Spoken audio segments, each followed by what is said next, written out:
Oh, my God. Pardon? Oh, no, Mrs. Robinson, oh, no. What's wrong? Mrs. Robinson, you didn't expect... What? you didn't really think I'd do something like that. Like what? What do you think? Well, I don't know. For God's sake, Mrs. Robinson. Here we are. You got me into your house. You give me a drink. You put on music. Now you start opening up your personal life to me and tell me your husband won't be home for hours. So? Mrs. Robinson, you're trying to seduce me. Dustin Hoffman was the right actor at the right time.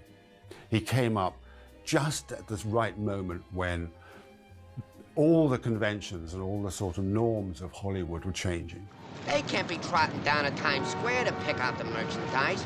They gotta have some kind of middleman. And that's where old Daniel comes in, you know what I mean? Hey!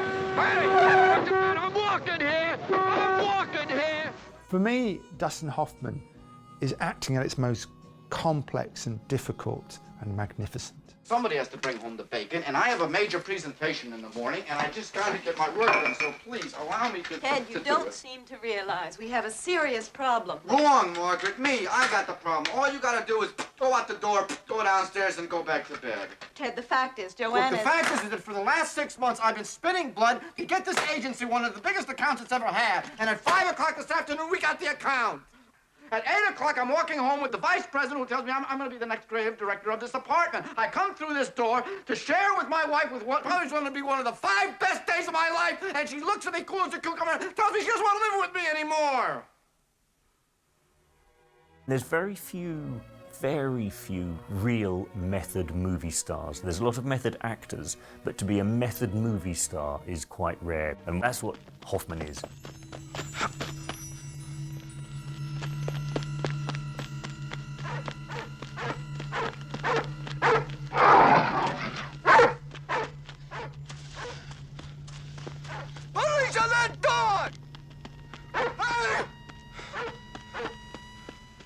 He's more than just an all-around actor, because that's a feat as well. He's also a master in each of the roles that he plays. You want to hit? No, you don't want to hit where you've got 18. I want to hit. So you have 18. You don't want to hit. He doesn't want to hit. Hit me. Definitely want to hit. Hitting 18. He doesn't want to hit. Hit me, hit me, Don't, hit me. don't. You took my queen, Ray. I've got a 10. I needed that queen. I can't take your queen. Sir, please don't touch the cards. I need my own queen, Ray. There's lots of them. There's lots of it? Lots and lots of them. Hold on here for a second. I'm gonna double down. Queen. Queen. Yeah. Yes, sir. You gotta love this town. When you think of what he's done, Midnight Cowboy, Rain Man, Tootsie, all those wonderful films from the past, you realize what a magnificent actor he was.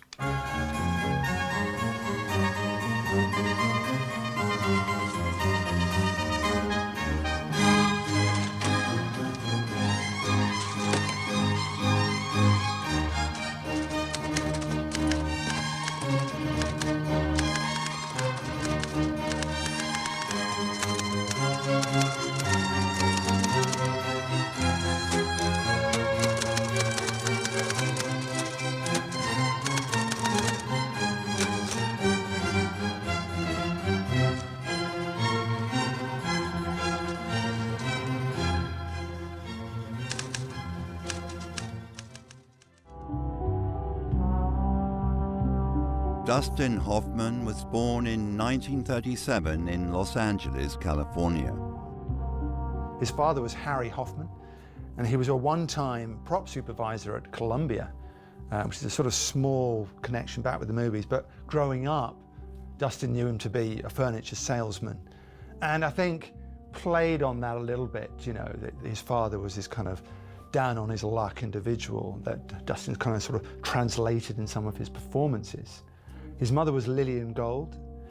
Hoffman described his childhood as dysfunctional.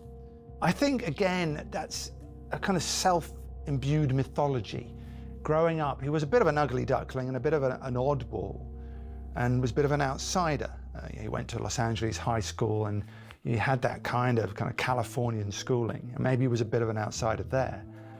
But you get a sense of someone who kind of milked that idea of himself as the dysfunctional guy, because it kind of fulfilled an idea of who he might become as an actor. After graduating from Los Angeles High School, he went to Santa Monica College to study medicine.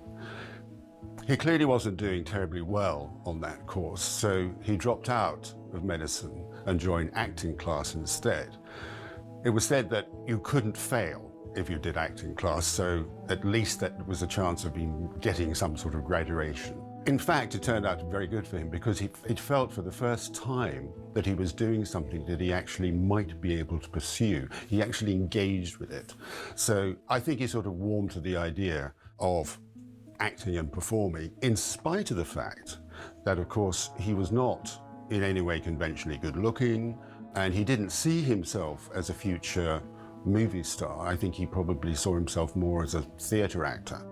He left Santa Monica College after a year and joined the Pasadena Playhouse, where his acting really, that's really where he picked up the beginnings of his training. And he also became best friends with Gene Hackman, who was also part of the ensemble at the Playhouse. The two of them eventually moved to New York to boost their careers, where they met Robert Duvall, and the trio of them were wandering around New York, which must have been a riot. Certain parts of that experience was translated into later work by Dustin Hoffman. He remembered that time very vividly, and he also remembers never thinking he was ever going to be successful. He went to the Actors Studio and studied the method, and he really fell for it. He felt very strongly that that was how he was going to perform, and a lot of his film roles he would take sometimes quite an extreme method approach to them. He struggled, he did theatre, he did the odd appearance in a bit of television, and then eventually he got his first film. While at the Actors Studio, he also got to know Eli Wallach, who was probably instrumental in helping him get his first part in The Tiger Makes Out. It was an Arthur Hiller film. It was based on a play, and Hoffman had a very small role in it. He's on the street arguing with a woman, but at least it gave him an opportunity to work in film. Hoffman's next picture, The Graduate, would prove to be the biggest break in his career.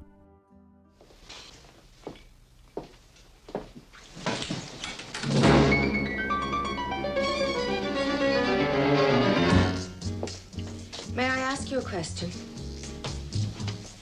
What do you think of me? What do you mean? You've known me nearly all your life. You must have formed some opinion of me. Well, I always thought that you were a very nice person. Did you know I was an alcoholic? What? Did you know that? Look, I think I should be going. Sit down, Benjamin. Mrs. Robinson, if you don't mind my saying so, this conversation is getting a little strange. Now, I'm sure that Mr. Robinson will be here any minute now. No. What? My husband will be back quite late. He should be gone for several hours.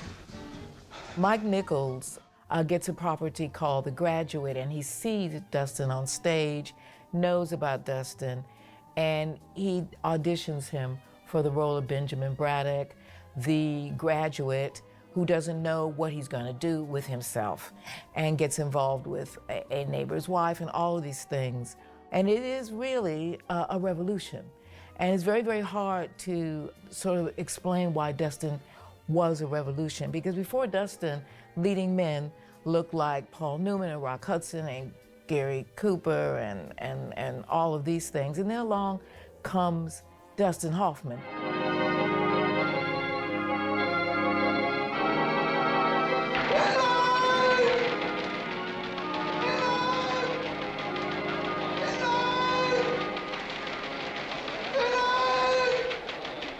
Where's that guy? What's he doing? Take care of him. He's too late. He was also nominated for Best Actor in the Golden Globe and the Oscars. So here was this young man, totally unknown before The Graduate, who'd got all these nominations and successes, and became a star straight away, all because Mike Nichols had taken a punt on an unknown actor. Extraordinary, really. After the success of The Graduate, Hoffman's next big role was as Ratso Rizzo in John Schlesinger's Midnight Cowboy. She got a penthouse up there with a color TV, more goddamn diamonds than an archbishop. And she bust out bowling when I asked her for money. For what? For money. Wait a minute. For money for what? Oh, hell, I'm a hustler. You didn't know that? Well, how am I supposed to know that? I mean, you gotta tell a person these things. I'm a hustler. All right, yeah, you're a hustler. But now, you mean you're picking up trade on the street right there? That's nowhere. I mean, you gotta get yourself some kind of management. To go from Benjamin Braddock to Ratso Rizzo in Midnight Cowboy was a huge leap and a big gamble. Mike Nichols said to him, whatever you do, don't take this role. It will actually ruin your career. Hoffman, of course, ignored his advice, and thank God he did, because Ratso Rizzo was an absolutely wonderful role for him, and the film, directed by John Schlesinger, is a stone-cold classic. All right, all right. Hey, Horse, how about you take me to meet this Mr. O'Dittlebird right now? What do you say? What do you say about that? Well, Joe, you're a nice guy, and actually I'd be doing both of you a favor, but, you know, for what? What am I dragging my bum leg around town for, you know? I mean, tomorrow some piece like that is liable to be scratching your back over there at the plaza, and where am I gonna be, you know? Where?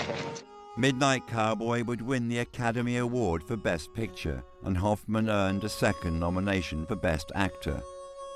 He then went on to star opposite Mia Farrow in John and Mary, and alongside Faye Dunaway in 1970's Little Big Man. Take off your clothes, dear. Take my clothes off? Yes. All of them? Every stitch.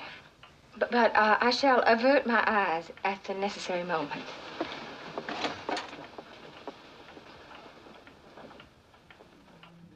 Little Big Man is one of those films like Being There or like Forrest Gump, which attempts to chart a particular period in American history. And in this case, Dustin Hoffman is the naive character who observes America unfolding, and the period is the Wild West. So he is 121 at the beginning of the film, and he looks back on his long life played out in front of his eyes. He sees the Battle of Little Bighorn, he sees all these things, so he's bearing testament. He puts a lot into it, and it is a cute film.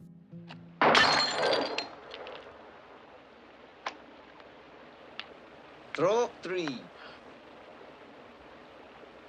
Why, Hickok himself can't hit 3. Throw up 3.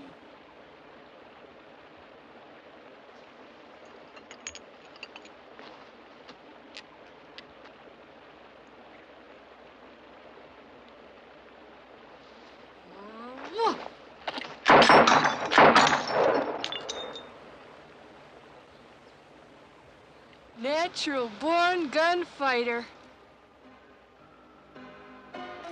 So it was. I entered my gunfighter period.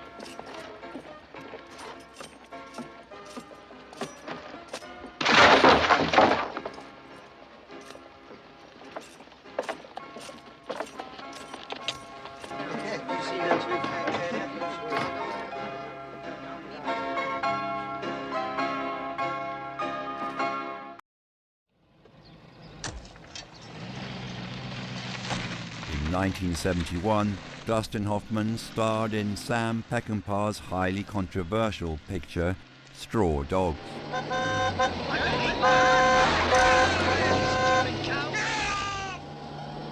What was that about?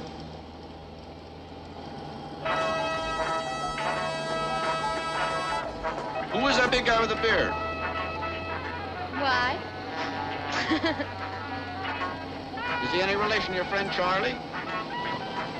Yes. Straw Dogs came in a year when Hoffman, filled with worry that he might be becoming too big a star, set off for Europe and made a series of films in Europe that would sort of reinforce his seriousness and calm him down, you know, from all this potential celebrity.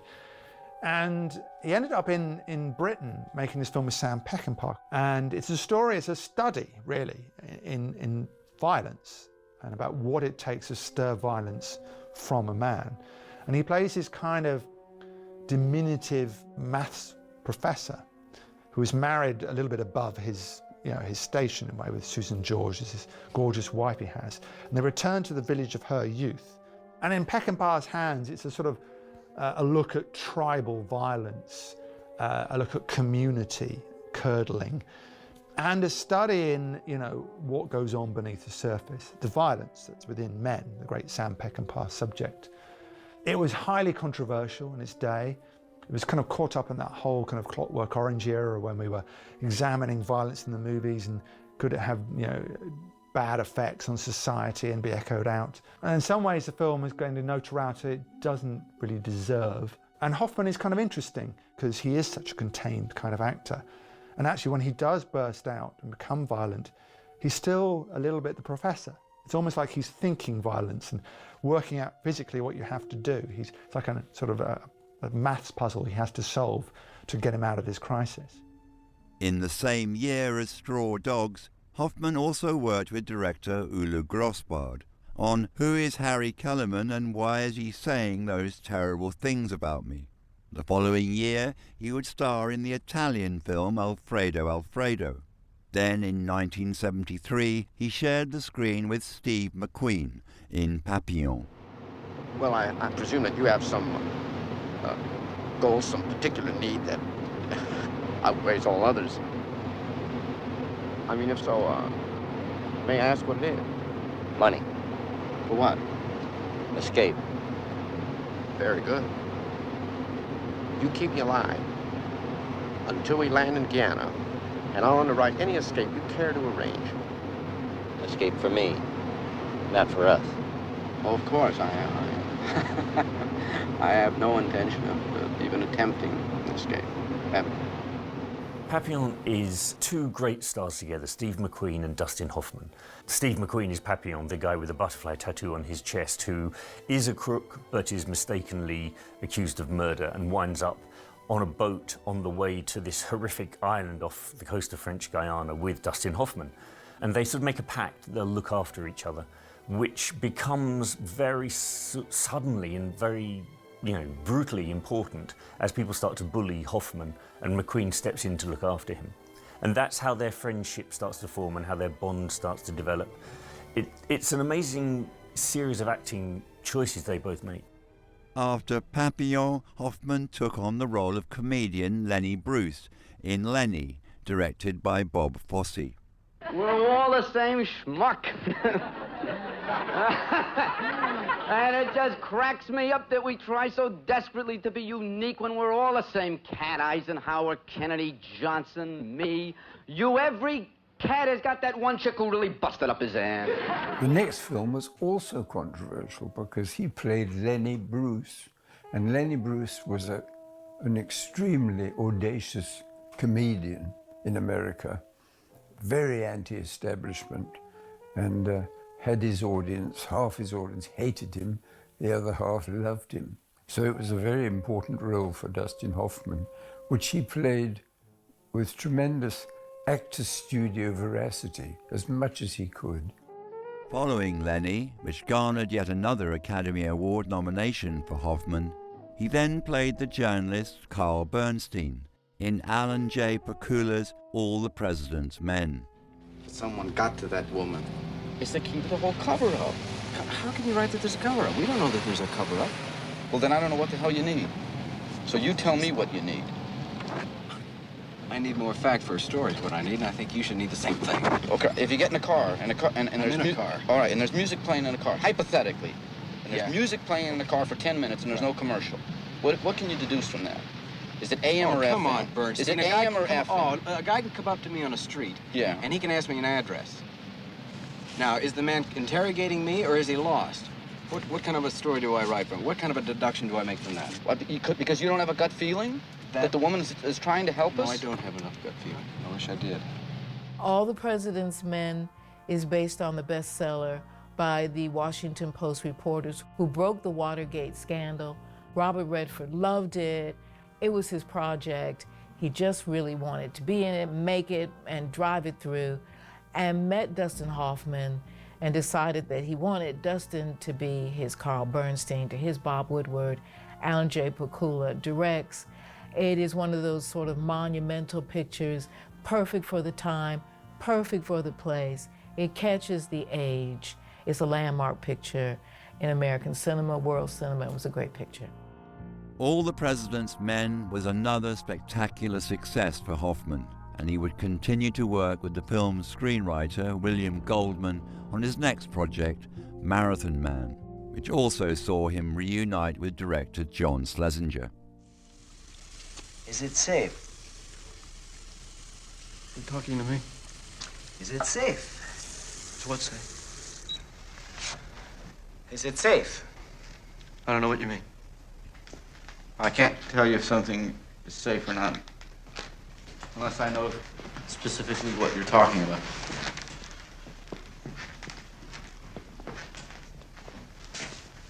Is it safe? Tell me what the it refers to. Is it safe? Yes, it's safe. It's very safe. It's so safe you wouldn't believe it. Marathon Man is a great film for Dustin Hoffman because it's a thriller. It's a brilliant William Goldman thriller, but it's got that kind of anguished internal self-loathing character that Hoffman plays so well. So he is the brother of Roy Scheider's dashing spy, essentially, who's caught up in a Nazi smuggling ring, which involves Laurence Olivier as this horrific dentist who worked on the death camps. Dustin Hoffman gets caught up in this and doesn't really know what's going on. And one of the scenes I think that he does so well is there's a moment where he's being tortured by Laurence Olivier, who's asking him, is it safe? Is it safe? Is it safe? And Hoffman doesn't know. So first of all, he said, I don't know. That doesn't stop the pain. Then he said, yes, it's safe. And that doesn't stop the pain. It just goes on and on and on. And you can feel Hoffman's pain. He's very good at portraying that. And then at the end, his marathon training comes into effect in a very particular way.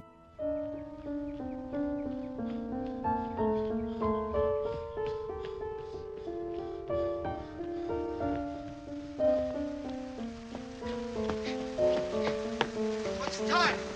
11:47. You're faster. It's because of you.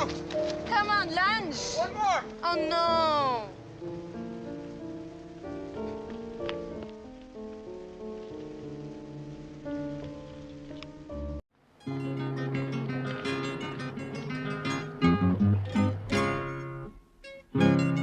In 1979, Dustin Hoffman starred opposite Meryl Streep in Kramer vs. Kramer.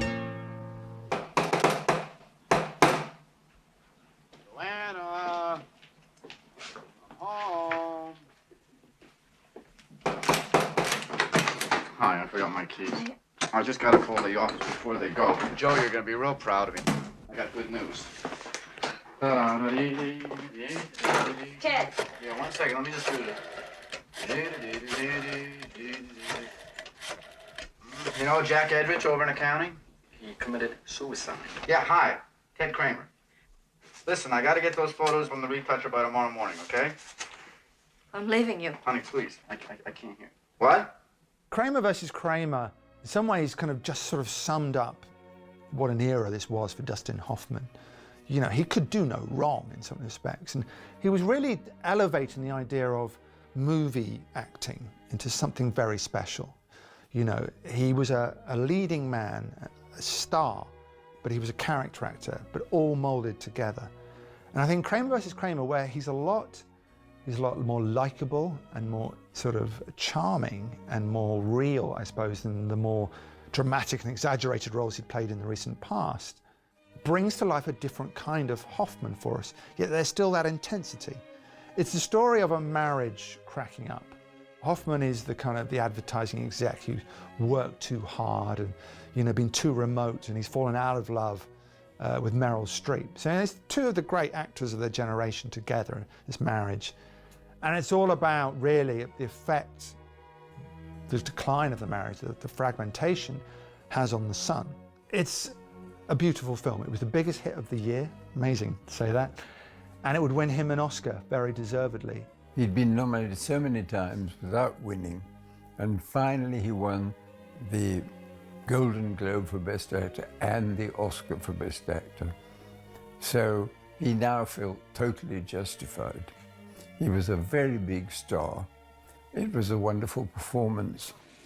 When is Mommy coming come back? Soon, very soon. But come on now, you and I are gonna have some breakfast, okay? Just you and me.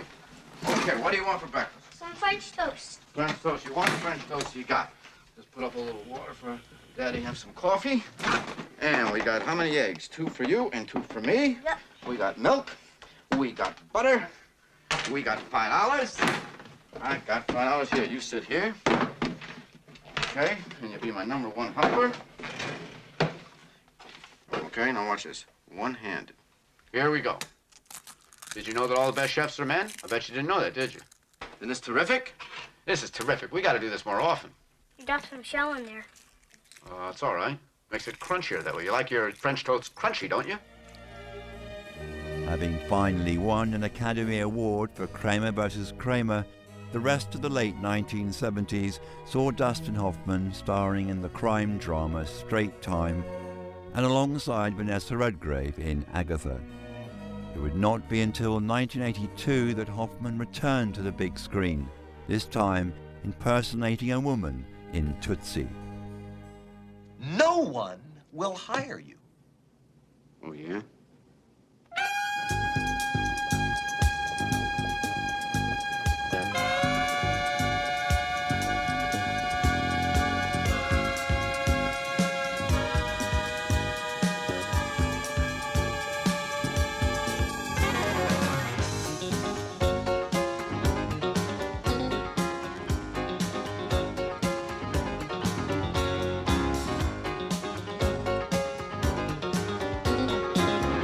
Dorothy Michaels. Yeah.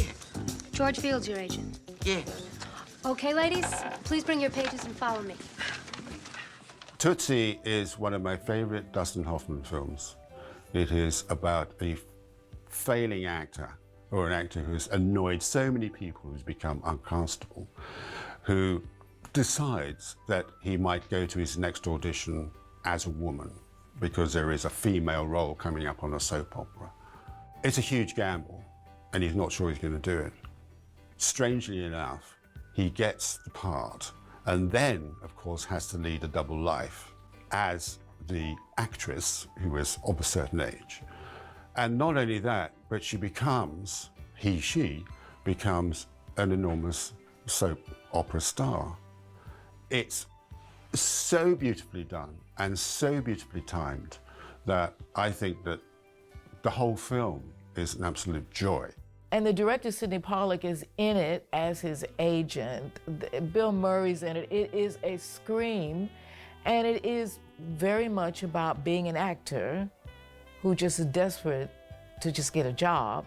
And he brings all of his experience in, and you know he's had these experiences. You know it, you just know it. That he's been the guy going to the audition and saying, well, we're not gonna see you, you're too short. And you know, you're standing there, you're like, what? I'm too short, what am I gonna do about my height? So it's that kind of picture. It's wonderful. It's about someone who bucks against the system as well. It's a great success. Very, very funny. In the mid-1980s, Dustin Hoffman returned to the stage for a Broadway revival of Arthur Miller's Death of a Salesman. He would also appear in a TV film adaptation of the play and earned an Emmy Award for his performance as Willy Loman. His return to the big screen would be the infamous Ishtar, which was not a success, but he quickly rebounded by beginning a long-running partnership with director Barry Levinson on Rain Man. You know this car? I know this car. How do you know this car? Definitely know this car. It's 1949 Buick Roadmaster, straight 8, Fireball 8. Only 8,095 production models. Dad lets me drive slow on the driveway, but not on Monday. Definitely not on Monday. Who's your dad? Sanford Babbitt. Who? Sanford Babbitt? 10961 Beechcrest Street, Cincinnati, Ohio. That's my address. I mean, what is it with this guy? Hey, who's your mother? Eleanor Babbitt. Eleanor? Died January 5th, 1965 after a short Who the hell are you? Uh-oh. Huh? Hold, wait a second. Where are you going? 13 minutes to Judge Wapner, the Wapner? People's Court. Hold it, wait a second here. I want to ask you a question. Which are witnessing real participants are not actors. Hey, I'm talking to you. Litigants with the case pending, California. Bruner. Court. Who is this guy? Raymond is your brother. Have the dispute settled here in our forum, People's Court. My brother? I don't have a brother. Dismissed in court cases and have their disputes settled here in our forum, the People's Court. Rain Man came at a good point in Hoffman's career.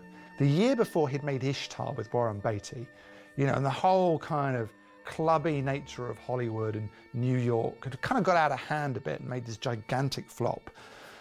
So what Hoffman needed was a kind of a reinforcement of, you know, his great talent. And it should be reminded because, you know, there's a lot of parodies of Rain Man. There's a lot of kind of, you know, people look back on it and see it as a kind of a corny kind of thing. But how brilliant Hoffman is in it, you know, and to do that role. Hoffman's performance is absolutely stunning. He actually makes you believe that he's autistic, but also that he has a sort of real sharp brain underneath that he can sort of use. And they do. There's a wonderful scene in a casino where he actually sort of can calculate all the numbers because his brain works so quickly, and they make even more money.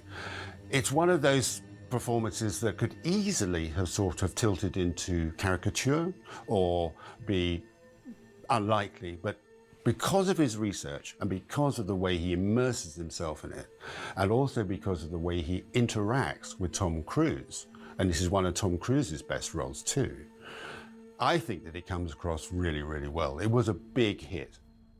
After Rain Man, Hoffman worked with Sidney Lumet on Family Business and with Warren Beatty on Dick Tracy. Then in 1991, he took on the role of Peter Pan's nemesis in Steven Spielberg's Hook. Is it you, my great and worthy opponent? But it can't be. Not this pitiful, spineless, pasty, bloated codfish I see before me. You're not even a shadow of Peter Pan. I think we have an obligation to clarify this Pan problem. This disaster, which must be remedied. Expediently, I agree. I want my children. For me, the stakes can be no higher. And for me, so they can have sunk no lower. And I want my war! I think Hook comes along at a time when Hoffman was almost sort of wanting to relax a bit and be more playful. And maybe he'd done a lot of, you know, very tight-knit roles, you know, Tootsie and Rain Man, all those kind of great performances. And was getting to a stage of his career where he said, I just want to have a bit of fun. It'd still be great Dustin Hoffman, but relax.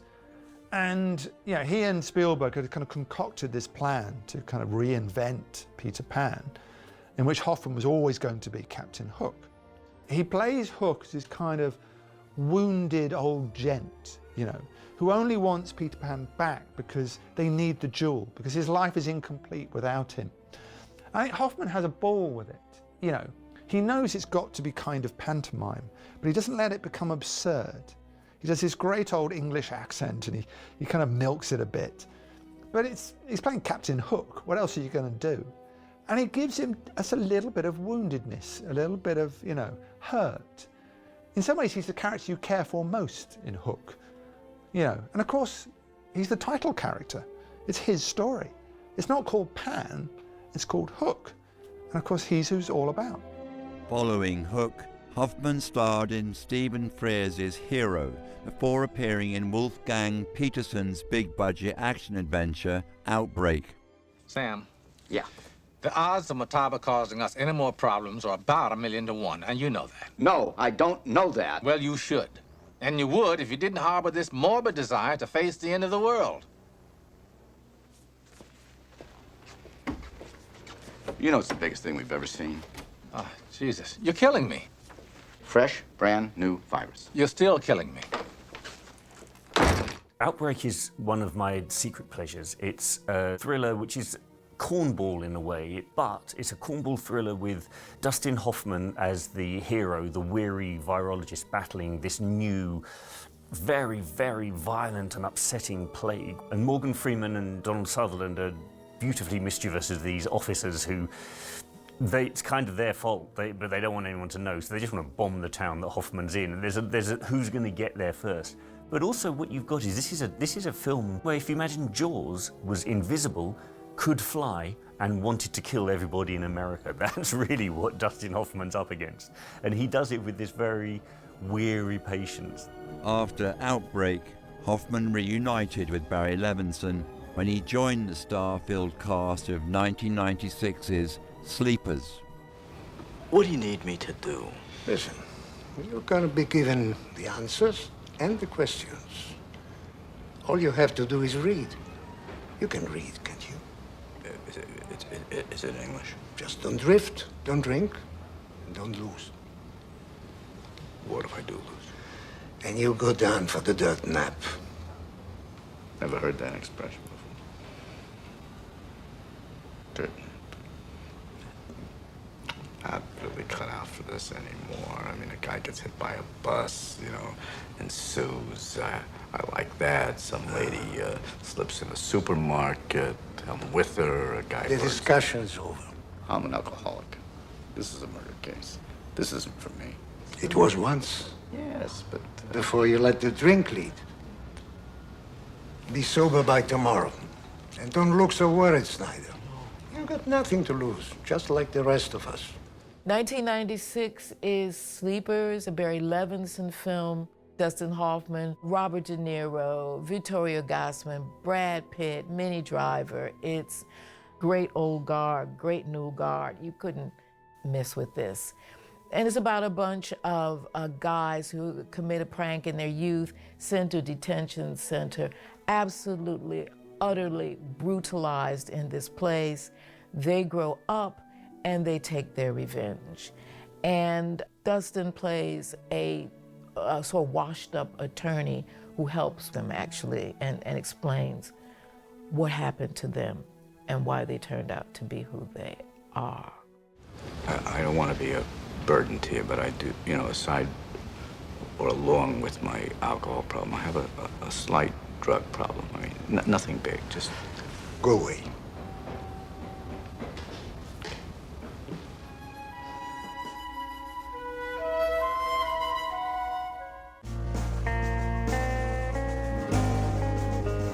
In 1997, Hoffman worked with director Barry Levinson for a third time on Wag the Dog, where he played a Hollywood producer. Oh, and get me my veggie shake, Ramon, and remind me to turn over in 10 minutes to tan the other side.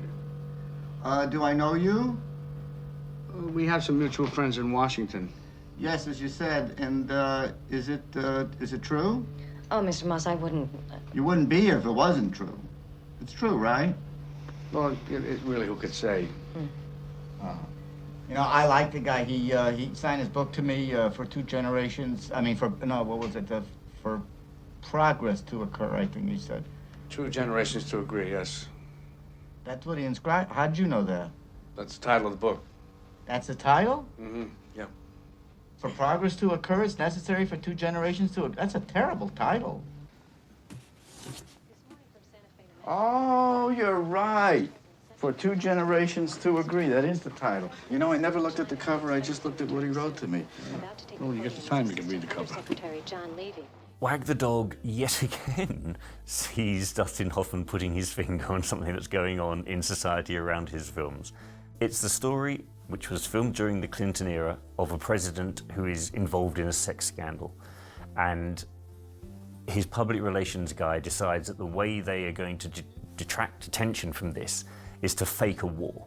Robert De Niro plays the guy who's manipulating the situation, and Dustin Hoffman is Stanley Motz, who is a Hollywood producer who basically creates a war with actors, all the explosions and everything, primetime news. And the president's popularity starts to rise again, and he's going to win the election. And suddenly Hoffman thinks, well, this is a bit off. I mean, he's only here because I did all this for him. I'm not getting any credit, I just got my fee. So he starts to ask if he can be publicly credited in certain ways for the success of the presidential campaign, which, in a thriller like this, is a very dumb move. But it's fun to watch it. Hoffman continued to work with Barry Levinson on his next film, Sphere, an adaptation of a Michael Crichton novel. Then in 2003, he starred in an adaptation of a John Grisham novel with Runaway Jury. Excuse me, we're cleaning up in here.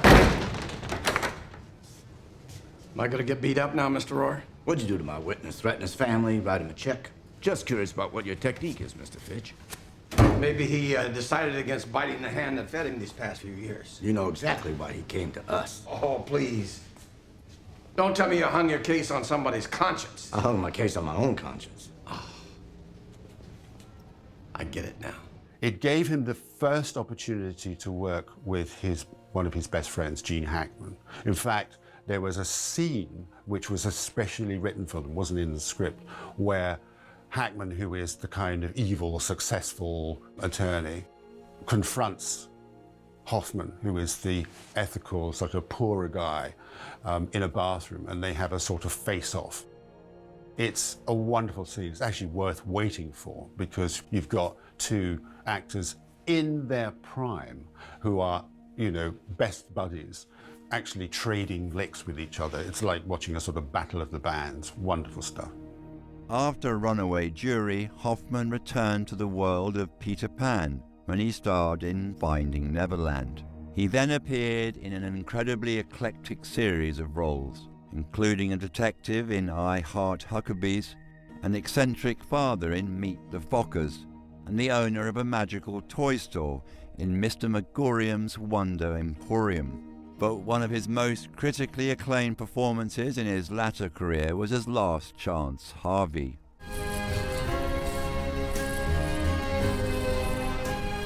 It's Harvey Shine here. Just want to confirm that Mike is going to be in the mix Monday, and I'm reachable by my cell phone.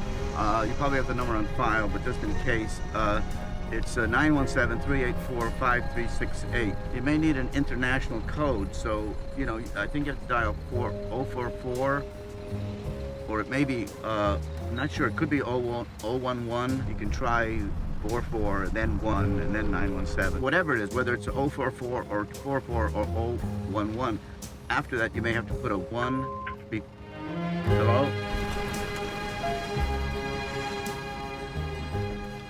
Last Chance Harvey is a very sweet little film made quite late in Hoffman's kind of career. You know, he actually started making a few films in Britain. And it's sort of an autumnal romance between Hoffman's character and Emma Thompson, who have kind of met semi-cute at a kind of an airport. And you learn, you know, that Hoffman's guy is one of his classic losers, you know. He's his father who, you know, writes music for the advertising industry and has neglected his daughter and has neglected his ex-wife. And daughter is now getting married, and the new father-in-law, or the new stepfather, basically, is taking over all the duties that Hoffman's character should be doing. You know, he's kind of been thrown out of the mix of this wedding, and he's only been invited as a guest. So it's a classic kind of Hoffman role in which nothing is going right. And he re-encounters Emma Thompson's character, and they get into this kind of sparky debate, but start to realize they rather like one another. And it becomes this rather lovely romance in which they wander through London. But I think it's just nice to see Hoffman play sweet and play a character arc that's from kind of loser to happiness that you don't get very often. Hoffman made his directorial debut at the age of 75 with the film Quartet, and has continued to feature in a wide range of films in his later career, as well as starring as the patriarch in Medici, Masters of Florence. Stand up!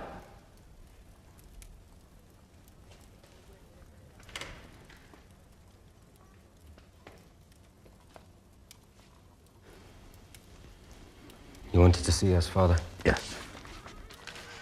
This is a letter from Rome. The Pope has died. The courier will act swiftly to replace him. How does this concern us? Pack your things. You'll see. I mean, Dustin Hoffman is just, you know, one of the most outstanding actors of his generation. I know it's easy to say that, but you just count up the iconic roles and you just think, what a body of work.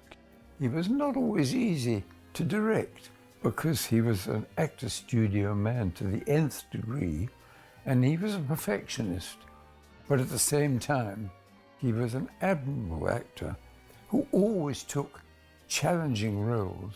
And when you see the list of his films, you realize that not one of them is an easy performance. He was unconventional at a time when convention was going. He was brave and courageous because He really didn't imagine himself to become a star, so he could take risks, and he took them, and they were invariably successful. He's won an amazing amount of awards for his work, and quite deservedly so. He is an absolutely brilliant actor and incredibly versatile.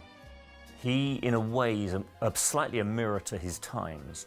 He manages to make a series of choices about films, from The Graduate to Kramer versus Kramer to Wag the Dog, where he is fitting into the way that America is at that particular point. And that leads to some astonishing performances in some astonishing films. And if you follow his career, you will learn a lot about the 20th century. For one thing, he created and put on screen a generation in his role in The Graduate. He did it again in Kramer versus Kramer. He's funny. He can be tragic, as he's shown in Death of a Salesman. He's a great actor. All of his movies are worth it.